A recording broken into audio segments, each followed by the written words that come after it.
Hello दोस्तों आप सबका आपके अपने चैनल में स्वागत है।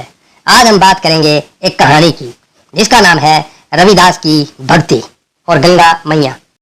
हमेशा की तरह सिमरन करते हुए अपने कार्य में तल्लीन रहने वाले भक्त रविदास जी आज भी अपनी जूती गांठने के कार्य में तल्लीन थे।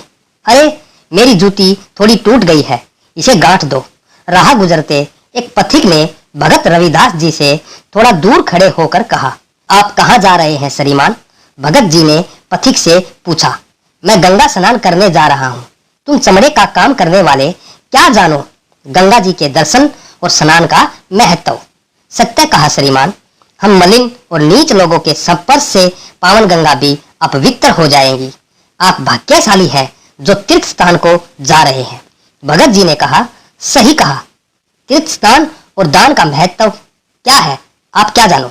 ये लो अपनी मेहनत की कीमत, एक कौड़ी, और मेरी जूती मेरी तरफ फेंको। आप मेरी तरफ कौड़ी को न फेंकिए। ये कौड़ी आप गंगा माँ को गरीब रविदास की भेंट कहकर अर्पित कर देना। पथिक अपने राह चला गया।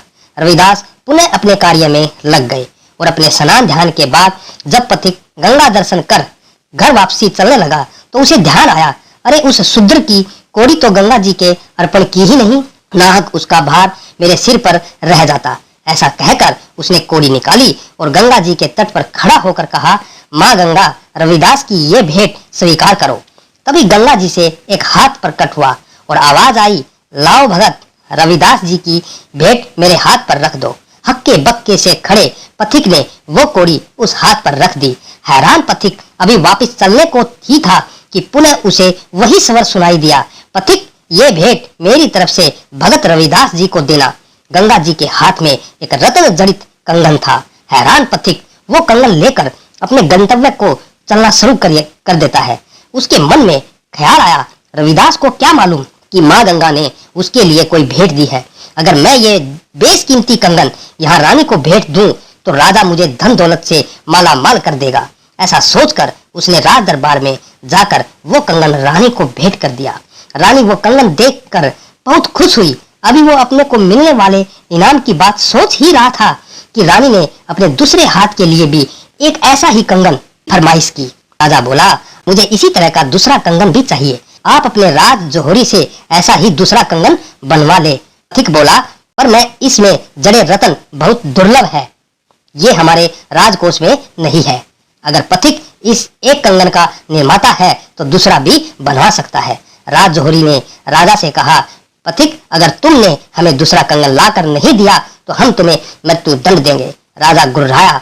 पथिक की आंखों से आंसू बहने लगे। भगत रविदास से किया गया छल उसके प्राण लेने वाला था। पथिक ने सारा सत्य राजा को कह सुनाया और राजा से कहा, केवल एक भगत रविदास जी ही है जो गंगा माँ से दूसरा कंगन लेकर राजा को दे सकते हैं। राजा पथिक के साथ भगत रविदास जी के पास आया। भगत जी सदा की तरह सिमरन करते हुए अपने दैनिक कार्य में तल्लीन थे। पथिक ने दौड़कर उनके चरण पकड़ लिए और उनसे अपने जीवन रक्षण की प्रार्थना की। भगत रविदास जी ने राजा को निकट बुलाया और पथिक को जीवन दान देने की विनती की। राजा ने जब पथिक के जीवन के बदले में दूसरा कंगन मांगा तो भगत रविदास जी ने अपने नीचे बिछाई हुई चटाई को हटाकर राजा से कहा, आओ और अपना दूसरा कंगन पहचान लो। राजा जब निकट गया तो क्या देखता है, भगत जी के निकट जमीन पारदर्शी हो गई है और उसमें से बेशकीमती रत्न जड़ित असंख्या ही कंगन की धारा अविरल बह रही है। पथिक और राजा भगत रविदास जी के चरणों में गिर गए और उनसे क्षमा याचना की। प्रभु के रंग में रंगे महात्मा लोग जो अपने दैनिक कार्य करते हुए भी प्रभु का नाम सिमरन करते हैं, उनसे पवित्र और बड़ा कोई तीर्थ नहीं है। उन्हें तीर्थ वेद शास्त्र क्या व्याख्यान करेंगे, उनका जीवन ही वेद है, उनके दर्शन ही तीर्थ है। दोस्तों, आज की ये कहानी रविदास की भक्ति आपको कैसी लगी? अगर अच्छी लगी है तो आप चैनल को सब्सक्राइब करना, वीडियो को लाइक करना, शेयर करना और कमेंट करके जरूर बताना दोस्तों।